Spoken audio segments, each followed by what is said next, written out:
말씀 신명기 10장 12절에서 22절까지 말씀입니다. 신명기 10장 12절에서 마지막 22절까지 말씀.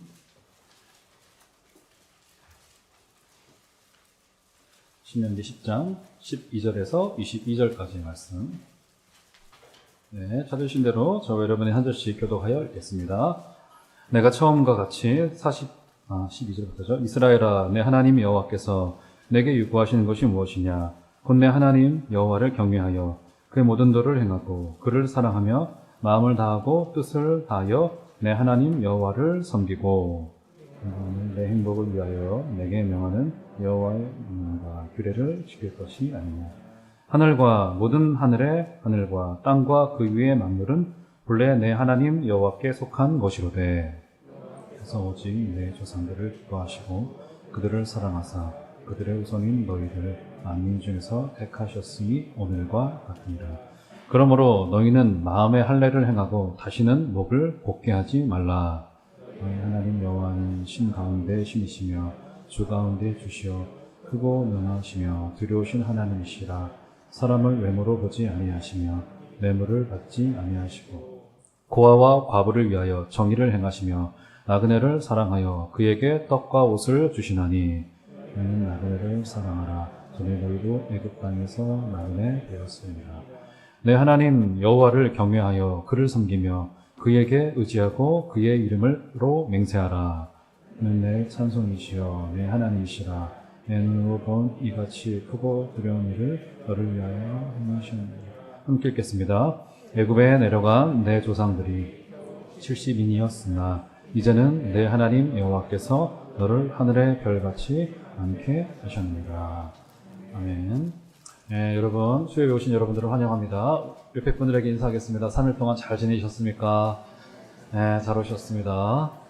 네, 반갑습니다. 네, 이제 오늘은 이제 가스펠 프로젝트 두 번째 권의 이제 마지막 과입니다. 마지막 과, 우리 11과는 넘어가고 12과, 마지막 과인 율법의 복과 저주에 관한 내용. 제가 이제 몇 주 전에 설교할 때 율법이 우리에게 어떤 의미가 있는가 이런 것을 좀 살폈지만 오늘은 조금 더 그것을 자세하게 좀 보면서 율법을 주신 그 하나님의 뜻과 의도를 좀 알아보는 시간을 좀 가져보도록 하겠습니다. 일단 율법 하면은 일단 느낌이 좋지는 않습니다. 부정적이죠. 안 좋아요, 느낌이. 그래서 마치 신약의 시대 때 들어와서는 모든 법이 다 없어진 거로 생각을 합니다. 그것을 이제 흔히 기독교 역사 속에 있었던 율법 폐지론자들이 좀 있었습니다. 모든 게 다 없다는 겁니다.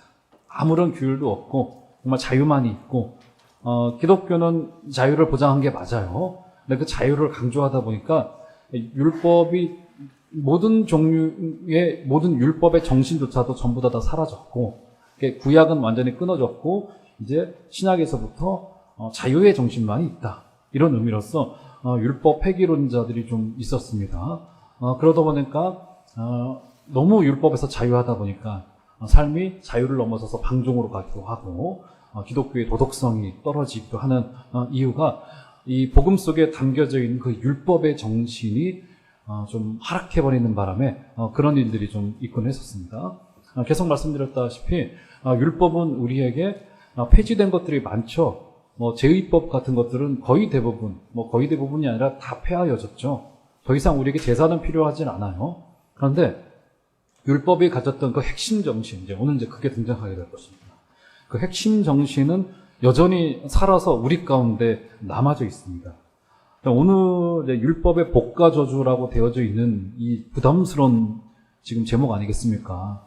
여기 제목 속에서도 이미 율법을 지키면 복이고 안 지키면 저주야 이런 느낌이 좀 들기 때문에 우리가 이제 오늘 정리를 해가면서 과연 이 법 속에 어떤 좀 정신들이 좀 살아있는가를 분명히 하고 넘어가야지만이 이 율법, 더 나아가서 율법이 시작이 되고 복음으로 결론되어진 그 복음까지도 우리가 바르게 이해할 수 있다 싶습니다. 그래서 오늘 길지 않은 시간 좀 여러분들하고 살피게 될 텐데 집중하여 주시기를 좀 부탁을 드리겠습니다. 자, 법이라고 하는 게 이제 우리가 이 사법 체계에서도 보시면 알겠지만 여기에 강점이 있고 단점이 있습니다. 우리 근래에 그런 사례가 우리에게 발생하고 말았죠. 어떤 사례가 발생했습니까? 그렇게 저와 여러분의 그 과거 속에서 늘 무서운 사건으로 남아있었던 화성 연쇄살인 사건. 여러분 올해 정말 완전히 그 핫 이슈였지 않습니까? 진범이 이렇게 잡히리라고는 상상을 못하지 않았습니까? 진범이 얼마나 그 잔혹하게 여성들을 살해했는지를 우리가 그 쭉 다시 한번 과거의 이야기가 뉴스에서 다시 한번 다루어지면서 우리가 보면서 참 치를 떨고 그 사람의 또 다른 사람을 살해해서 감옥에 가 있고 하는 것을 보면서 참 무섭다는 생각을 하기도 했습니다. 근데 그거보다 더 무서운 사실이 뭐예요? 그 진범 대신 다른 무고한 사람이 잡혀 들어가 앉아 있었어요. 그리고 그 사람은 몇 년을 복역했나요? 거의 20년 가까이 복역을 하고 모범수로 이미 만기 출소까지 하신 분이 계시더라고요. 그렇죠? 그 사람은 한 7차였나요? 8차 사건의 진범으로 알려지면서 억울하게 옥살이를 하다가 그렇게 만기 출소해서 그저 억울한 마음을 가지고 평생을 살았던 사람인 것으로 이제 거의 지금 이제 확인이 되고 있죠. 지금 이제 재심 중에 재심이 들어갔다라고 하더라고요.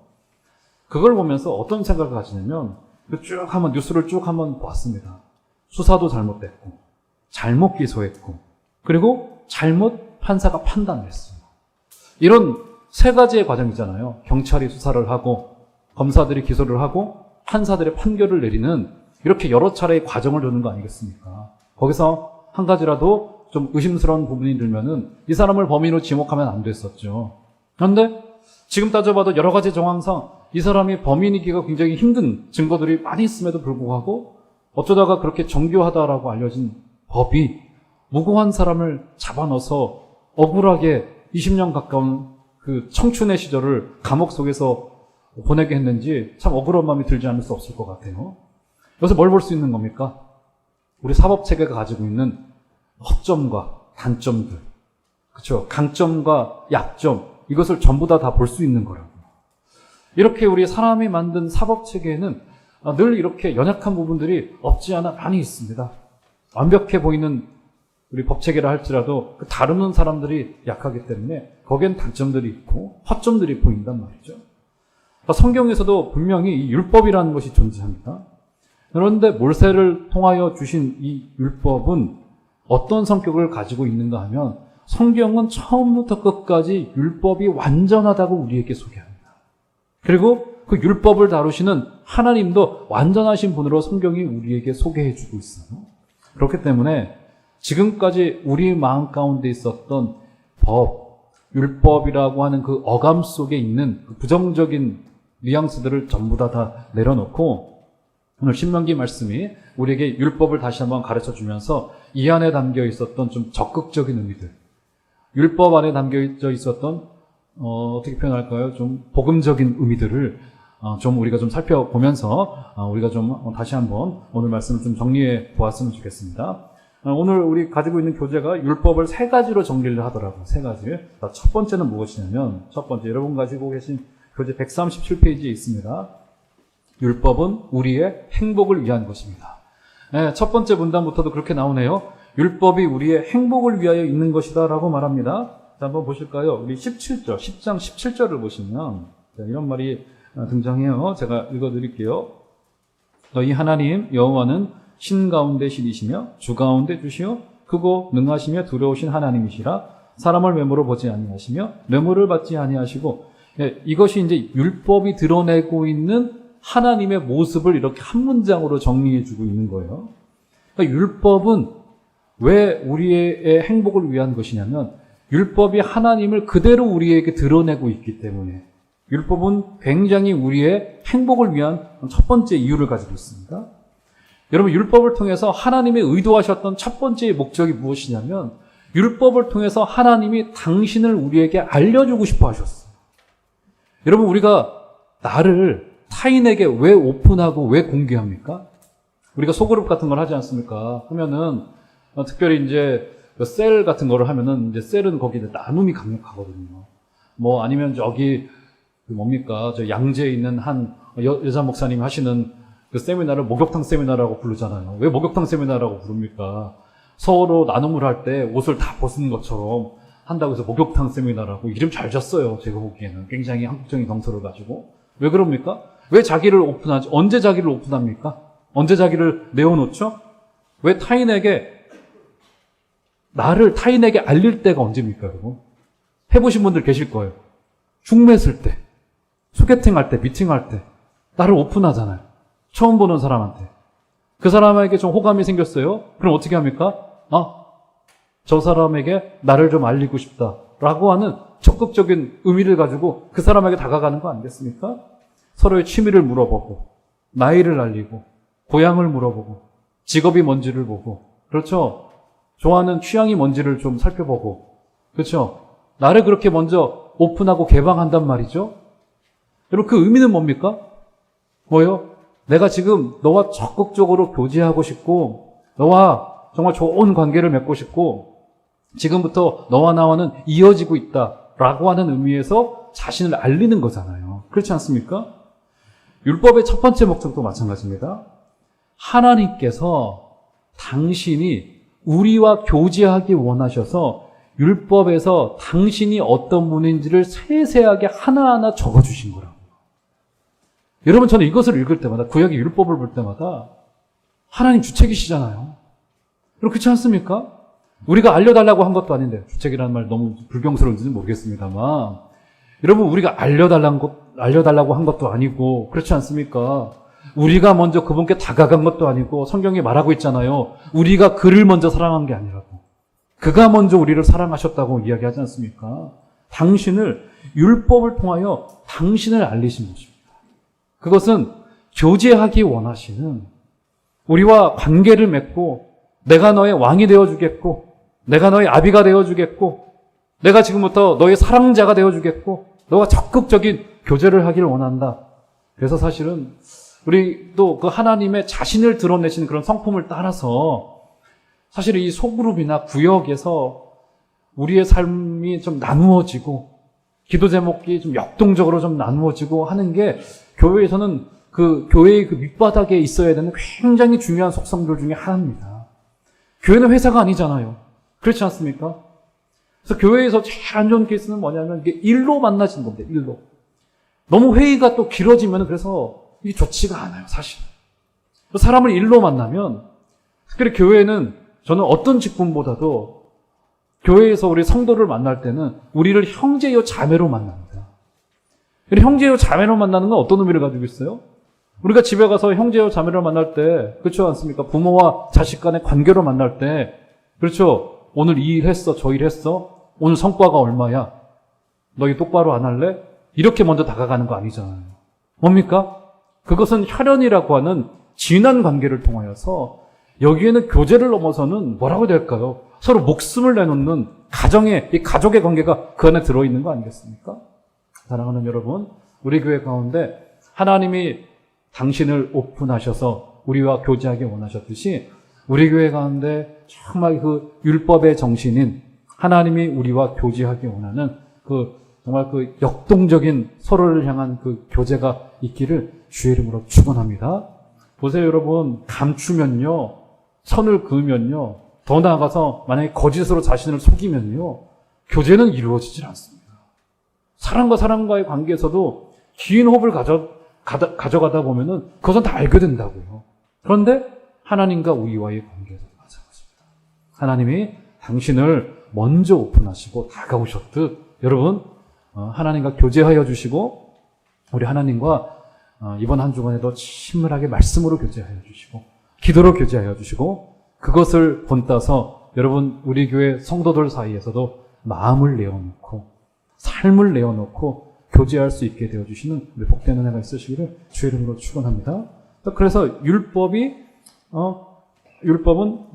우리의 행복을 위한 것인데, 율법은 하나님이 우리와 교제하기 위하여 주신 것입니다. 그러면 또 왜 율법이 우리의 행복을 위한 것이냐? 13절로 가보시면, 10장 13절 가보시면 이런 말이 있습니다. 내가 오늘 내 행복을 위하여 내게 명하는 여호와의 명령과 규례를 지킬 것이 아니냐? 자, 우리의 통상적인 생각과는 달라요. 그렇죠? 13절 다시 한번 보시면 여호와의 명령과 규례를 지키는 그 이유가 뭐냐면 오늘 내 행복을 위하여. 그래서 율법은 다소 뭐라 그럴까요? 수동적인 의미로서 이것은 여기서 행복이라고 하는 것은 공동체의 안녕이라고 보면 옳습니다. 그러니까 이것은요, 공동체의 안녕을 위해서 최소한의 안전과 선이 유지되기 위한 최소한의 가이드라인입니다. 그렇죠? 그래서 율법은 죄를 억제하는 기능이 있어요. 이것은 우리 개인에게도 마찬가지이고요. 당시에 율법을 받았던 이스라엘 공동체에게도 죄를 억제하는 효과가 있습니다. 그래서 그것은 지금도 필요해요. 최소한의 기준선은 늘 필요합니다. 그래서 율법은 바로 그 시작점이에요. 나쁜 행위를 억제하고 우리의 죄성을 다스리고, 그렇죠? 그래서 공동체가 유지되도록 하기 위한 최소한의 장치로서의 율법이 우리 가운데 반드시 필요합니다. 여러분, 그래서 율법이 없으면요, 여러분, 복음은 선한 거죠. 그렇죠? 그런데 복음이라는 것도 여러분 보세요. 이 컵이요, 우리에게 생명을 주지 못합니다. 맞죠? 이 물이 우리에게 생명을 준단 말이에요. 그런데 우리가 이 물을 마시려면은 이 컵이라고 하는 장치와 외형이 필요하단 말이죠. 그런데 우리가 이 컵 때문에 생명이 유지된다고 이야기를 하지 않아요, 누구도. 그렇죠? 물이 우리에게 생명을 주는 겁니다. 이것과 똑같습니다. 자유는 귀한 거예요. 생명을 귀한 겁니다. 그런데 지금도 그 복음이 담기기 위한 최소한의 장치로서의 율법의 정신이 필요해요. 그래서 우리 교회 공동체도 마찬가지예요. 우리 복음의 이 공동체가 선하게 세워가지기, 율법이라고 하는 최소한의 틀, 복음이 훼손되지 않는 한도 내에서 우리에게 있어져야 될 최소한의 틀이 우리에게 필요하다라고 합니다. 자, 이런 것이고요. 자, 그러면 율법은 그런데 거기서 멈춰서느냐? 그러지 않죠. 자, 또 한 가지, 율법이 우리의 행복을 위한 것인데 또 한 가지 것이 있습니다. 자, 10장 12절 가보시면 이렇게 이야기를 해요. 제가 읽어드릴게요. 이스라엘아, 여호와께서 내게 요구하시는 것이 하나님 여호와를 경외하여 그의 모든 도를 행하고 그를 사랑하며 마음을 다하고 뜻을 다하여 내 하나님 여호와를 섬기고, 이렇게 자리까지 가냐면 하나님을 사랑의 실천의 자리까지. 율법이 하나님과 우리 율법이 죄를 억제하는 게 맞아요. 율법은 일종의 수단입니다. 그런데 이미 구약에서도 율법이 주어질 때 우리에게 명령하셨던 최종의 종착지가 어디냐면 사랑을 실천하는 자리까지 가라는 거예요. 그래서 예수님께서도 신약성경에서 내가 너희에게 어떤 계명을 준다고요? 새 계명을 주노니. 새 계명이라고 하는 것은 율법을 올바르게 해석해 주셨다는 말이 되어집니다. 내가 새 계명을 주노니 너는 하나님을 사랑하고 이웃을 사랑하라라고 하는 말씀으로 주어진 거라고요. 그 구체적인 계명으로서 어떤 걸 주냐면 읽으셨던 19절로 가보시면 예를 한 가지를 줘요. 18절, 19절 보시면 이렇게 말합니다. 18절부터 보시면 고아와 과부를 위하여 정의를 행하시며 나그네를 사랑하여 그에게 떡과 옷을 주시나니 너희는 나그네를 사랑하라. 전에 너희도 애굽 땅에서 나그네 되었음이니라 라고 말하면서, 그쵸, 구체적인 실예까지 주고 있죠. 고아와 과부와 나그네, 그 공동체에서 가장 약자들을 언급하면서 누구도 관심 갖지 않는 계층들이었습니다. 이들은. 그렇죠? 지금이야 좀 다르죠.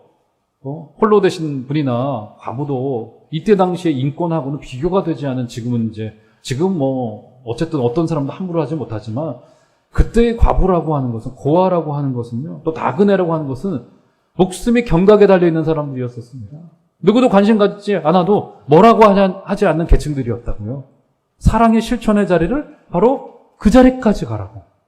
사랑의 실천의 가장 적극적인 명령으로서 그 공동체의 가장 낮은 사람들에게 사랑의 실천을 하는 자리까지 가라라고 이야기합니다. 그래서 바로 이렇게, 그래서 모든 교회 공동체의 기준선은요, 기준입니다.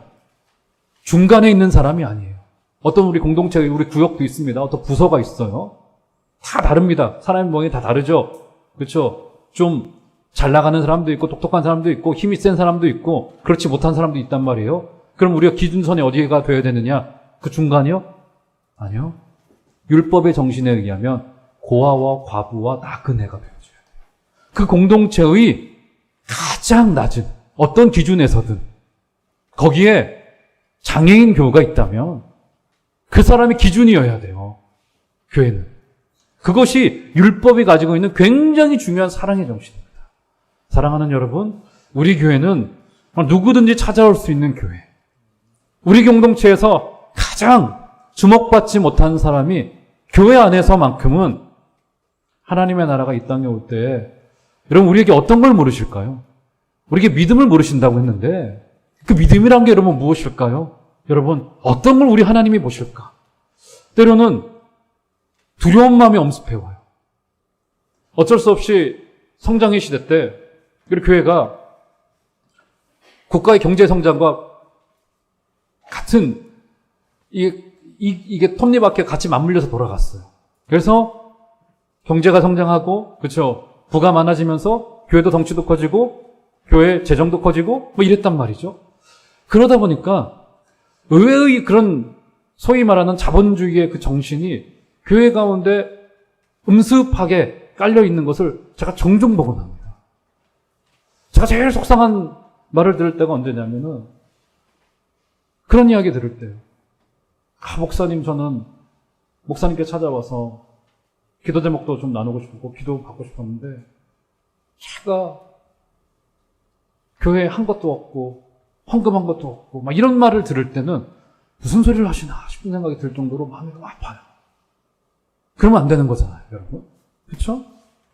교회가 가장 낮은 계층의 자리까지. 그래서 교회는 장애인들이 마음껏 와서 예배해야 되고요. 여기에 와서 누구든지 함께 섞여서 형제여 자매로 부를 수 있는 공동체여야 됩니다. 그렇죠? 더 나아가서 이제 우리 교회와 같이 좀 역사가 오래된 교회들은 아마 신입 회원들이 들어오면은 여러분들이 느끼지 못할 감정을 느낄 수 있어요. 그래서 그런 분들에게도 우리가 열려있는 공동체가 되어줘야 되고, 자, 그것은 쉽지 않은 문제입니다. 우리를 내려놓지 않은 한 우리는 느끼지 못해요. 내가 어떻게 장애인들을 처리하는지를 느끼지는 못한다니까요. 그것은 그 입장이 돼보지 않으면 정말 저조차도 정말 조심한다 하면서 말 한마디가 그렇죠. 이게 쉽지 않을 수가 있다고요. 사랑하는 여러분, 오늘 신명기의 율법의 정신이 주고 있는 자리는 사랑의 실천의 자리 그 자리까지라고 하는 사실을 기억하시고 하나님이 당신을 먼저 정말 세상 말로 주책스럽게 오픈하신 거잖아요. 나 이런 사람이야. 나 빨간색 좋아하고 나는 김치찌개가 좋고 나는 정말 운동하는 걸 좋아하고 막 이런 걸 우리 주님이 쉽게 말해서 고백하신 거 아닙니까? 우리에게 왜 말씀하신 걸까요? 교제하자는 거잖아요. 서로 그렇게 나누어 주시고 너무 선을 우리가 서로를 넘으면 안 되겠지만 너무 선을 또 긋지 마시고 우리 서로를 향한 그런 진실된 교제가 있게 되기를 주의 이름으로 축원합니다. 첫 번째, 율법은 우리의 행복을 위한 것입니다. 이고요. 자, 두 번째입니다. 두 번째, 율법은 우리에게 완전함을 요구합니다.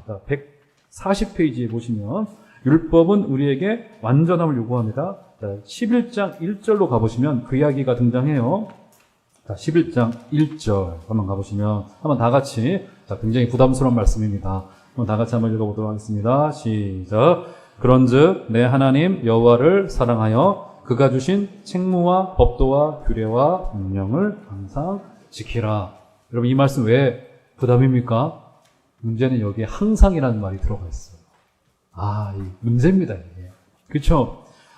책무와 법도와 규례와 명령을 지키라 하면 지킬 때도 있고 좀 덜 지킬 때도 있고 뭐 이렇게 좀 예외로 빠져나갈 수가 있을 것 같은데 문제는 뭐냐면 성경이 우리에게 그가 주신 책무와 법도와 규례와 명령을 항상 지키라.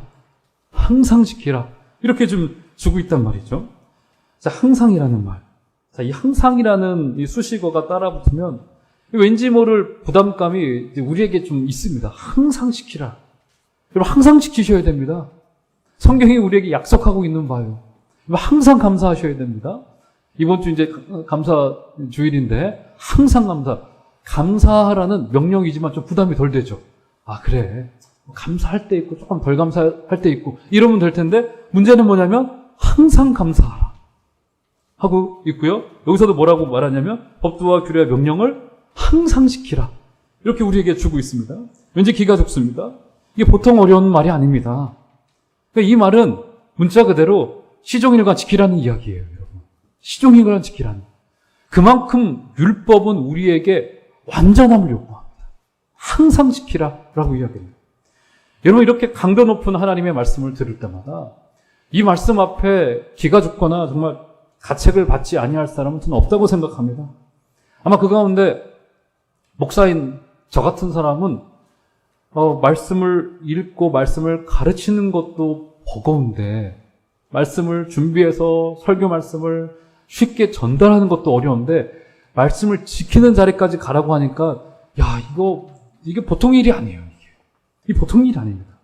항상 말씀을 지키라는 명령을 지키지 못하고 살고 있고 항상 감사하지 못하다고 생각할 때가 자주 있기 때문에 사실 여기 서 있는 사람의 딜레마가 그겁니다.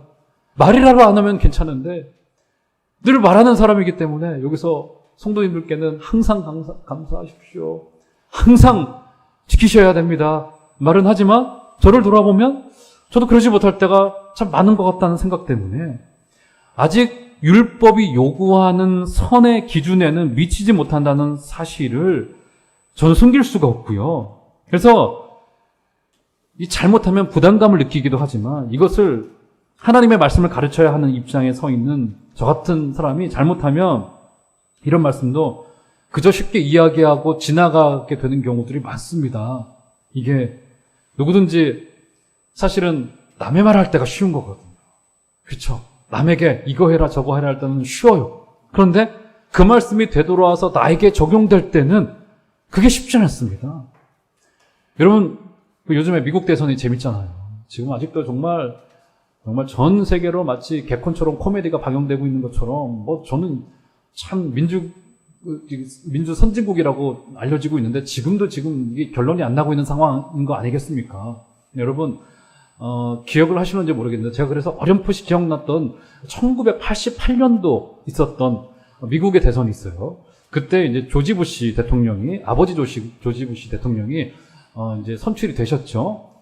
공화당으로 선출이 되셨는데 그때 민주당 후보가 누구셨냐면 마이클 듀카키스라고 굉장히 그 민주당 계열에서는 굉장히 발랐던 그 인물이셨습니다. 그래서 여론에서는 마이클 듀카키스가 앞서가고 있었어요, 많이. 조지 부시가 그때 당시로 얘기하자면 좀 과격한 발언도 많이 하시고 아무래도 조금 이게 좀 그랬었어요, 상황이. 쭉 제가 오늘 좀 설교를 준비하면서 찾아봤더니 그랬습니다. 그때의 쟁점이 무엇이었냐면 1988년도 미국 대선의 쟁점이 사형 폐지론이었습니다. 사형 폐지론. 미국은 지금 주마다 사형이 집행되는 주가 있고 집행되지 않은 주가 있지 않습니까? 사형 폐지론에 관한 내용이었었어요. 아무래도 민주당이다 보니까 사형 폐지론을 주장을 했습니다. 마이클 듀카키스는. 그리고 조지 부시는 사형 찬성 주장을 했어요. 당시에 이제 대선 TV 토론 이제 후보 토론회가 이제 1대1로 진행되고 있던 와중에 CNN에서 버나드 쇼라고 하는 유명 앵커가 있습니다.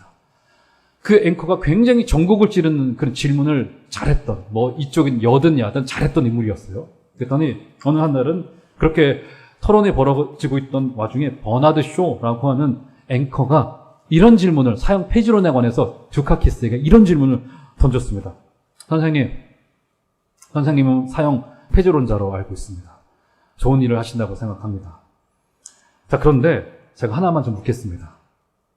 만약에 선생님의 소중히 여기는 선생님의 아내가, 만약에 그대로 제가 인용을 하겠습니다. 만약에 그 부인께서 괴한에게 끌려가서 강간을 당한 후 살해를 당했다고 합시다. 나중에 그 범인이 잡혔을 때 선생님은 여전히 사형제도를 폐지해야 된다고 말하실 수 있겠습니까? 이런 질문을 던졌어요. 그렇죠? 전에까지 사형 폐지론에 관해서는 일반론의 원칙으로, 그렇죠, 뭔가 인권의 기준으로 이야기를 했단 말이죠. 그런데 이 민주당 후보인 마이클 듀카키스가 그 질문 앞에 당황을 해버리고 만 겁니다. 수천만 명이 TV를 보고 있던 그 현장, 생중계된 현장에서 후보가 대답을 잘하지 못하고 이렇게 어버버버 하는 모습이 TV에 생중계가 되는 바람에 그 생중계가 끝나고 그 다음날 어떤 뉴스가 대면책에 실렸냐면 대선은 끝났다. 그러니까 실제로 그 대선 후보 토론회 때문에 실제로 조지 부시가 당선되는 일이 실제로 그 토론 후보자 때문에 가능했다. 이런 이야기를 하는 거죠. 무슨 말입니까? 이 말이 만약에 남의 이야기를 한다면 쉬워요. 그런데 내 이야기를 할 때는 달라질 수밖에 없습니다. 항상 지키십시오. 항상 감사하십시오. 이것이 너무나도 좋은 구호죠. 항상 감사해야 되고 항상 하나님의 말씀을 지켜야 되죠. 근데 이것이 나에게 올 때는 우리가 저부터 시작해서 누구도 이 말씀 앞에 자신 있게 설 수 있는 사람이 과연 얼마나 될까 싶은 생각이 들어진단 말이죠. 게다가 야고보서 2장 10절에서는 이 말씀에 대하여 어떻게 말해주고 있냐면 율법은 잘 지키다가도 한 번만 삐끗하면 율법 전체를 범한 것이 된다라고 우리에게 주고 있습니다.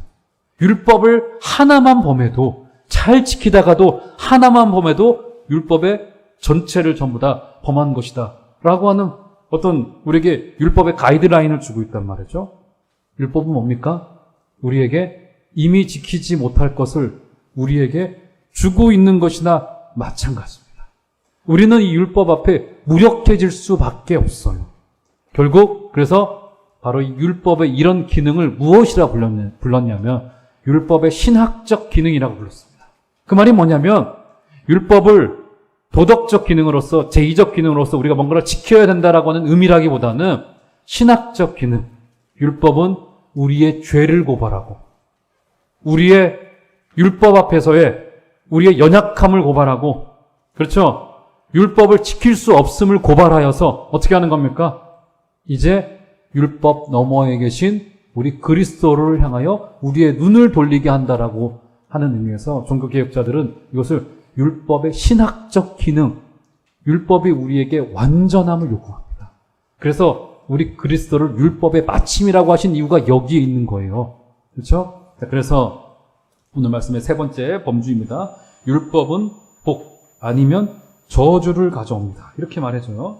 세 번째 141페이지에 보시면 율법은 복 아니면 저주를 가져옵니다. 자, 마지막 결론인데요. 한번 보시죠. 11장 26절부터 보시면 이런 말이 등장합니다. 11장 26절부터 28절까지 제가 한번 읽어드릴게요. 내가 오늘 복과 저주를 너희 앞에 두나니 너희가 만일 내가 오늘 너희에게 명하는 너희의 하나님 여호와의 명령을 들으면 복이 될 것이요 너희가 만일 내가 오늘 너희에게 명령하는 도에서 돌이켜 떠나 너희 하나님 여호와의 명령을 듣지 아니하고 본래 알지 못하던 다른 신들을 따르면 저주를 받으리라. 율법 앞에는 뭐밖에 없습니까? 복 아니면 저주밖에 없어요. 중간지대는 전혀 존재하지 않습니다. 그런데 율법이 우리에게 무엇을 요구한다고요? 완전함을 요구해요. 율법에서 하나라도 범하면 그렇죠? 이것은 율법 전체를 범한 게 되는 겁니다. 그렇죠? 이게 어떻게 되는 겁니까? 어쩌죠? 이미 우리는 율법을 범했잖아요. 우리의 선조 아담이 죄를 범했을 때 아담 안에서 모든 사람이 죄를 범했다고 이야기를 하죠. 로마서 5장에 보면 우리는 이미 율법을 지키고 말고 할 것도 없이 어떻게 되는 겁니까? 이미 태어나면서부터 율법을 범한 존재로 죄 안에서 태어나게 되어져 있습니다. 그것이 그 유명한 로마서 5장 12절에서 21절까지에 등장하는 내용들이에요. 그렇죠? 율법을 지킬 여력은 고사하고 이미 율법을 범한 자로 우리가 태어나게 되어지는 거라고요. 자, 그러면 어떻게 해야 될까요? 저주받아야 되죠. 그렇죠? 왜요? 오늘 신명기의 말씀이 우리에게 어떤 걸 약속하는 겁니까? 율법을 범하면 저주를 받으리라. 그런데 저와 여러분이 저주를 받았죠? 찾아볼까요? 이건 찾아보겠습니다. 갈라디아서 3장 13절. 저와 여러분이 저주를 받았습니다. 갈라디아서 3장 13절. 너무 죄송한 말씀이지만 저주를 받으셨어요. 갈라디아서 3장 13절. 굉장히 중요한 율법의 핵심을, 복음의 핵심, 복음과 율법과의 관계의 핵심을 이야기를 하죠. 갈라디아서 3장 13절. 제가 대표로 한번 읽어보도록 하겠습니다. 찾으셨죠? 오늘 말씀의 결론입니다. 그리스도께서 우리를 위하여 무엇을 받은 바 되셨다고요? 저주를 받은 바 되사 율법의 저주에서 우리를 속량하셨으니 기록된 바 나무에 달린 자마다 저주 아래에 있는 자라 하였음이라. 예수께서 저주를 받으셨죠? 그분이 어떤 위치에서 저주를 받으신 겁니까? 우리 인간의 대리로서, 대표로서. 그래서 우리가 아담 안에서 죄를 범하여 저주를 받은 것처럼 그리스도 안에서 그분의 십자가와 함께 우리가 죽음 바 되었고요. 죽음은 저주입니다. 그렇죠? 그리고 그분의 살으심과 함께 우리가 살림을 받았다 이렇게 말해주고 있는 거 아니겠습니까? 그러니까 그리스도가 저주를 받을 때 우리에게도 있어야 될 율법의 저주가 이미 우리에게 이루어지고 성취가 되어졌어요. 그리고 그분이 그 죽음의 권세를 깨트리면서 어떻게 되는 겁니까? 이제 우리로 광명한 빛으로 나아오라고 우리가 말해주고 있는 겁니다. 그래서 우리는 율법의 저주를 두려워할 자가 아니에요. 율법의 저주는 이미 우리에게 임했어요. 누구 때문에요? 우리 대표이신 인간의 대표로서 오신 예수 그리스도께서 저주를 받으심으로 우리는 이미 저주를 받았고요. 그리고 그분께서 살아나실 때 우리도 영원한 생명을 소유하게 될 약속을 이미 우리에게 받았습니다. 그래서 그리스도께서 우리를 위해서 성취하신 구원의 역사에 반응할 때 이미 그 복음 안에 약속된 것들은 우리에게 임해지게 되어져 있는 겁니다. 사랑하는 여러분, 그렇기 때문에 우리에게 주고 있는 권면은 뭐냐면 그 복의 약속을 받은 자답게, 광명의 약속을 받은 자답게 건강한 영적인 자긍심을 가진 자로서 지금은 비록 연약한 모습이 우리 가운데 소소하게 보일지라도 그것을 가지고 살아가라라고 하는 도덕적인 권면을 주고 있는 겁니다. 사랑하는 여러분, 저와 여러분들은 이미 저주를 받은 바 되었습니다. 지나간 사건이에요. 그리스도께서 십자가의 죽으심으로 말미암아서 두려워하지 마시고 복음 안에 약속된 그 놀라운 복을 소유하시고 그 약속을 소유한 자답게 살아갈 의무가 우리에게 있을 뿐인 것입니다. 오늘 그 약속을 받으시고 하나님의 약속을 따라 쭉 가게 되시는 그런 여러분들과 우리 교회가 다 되시기를 주의 이름으로 축원합니다.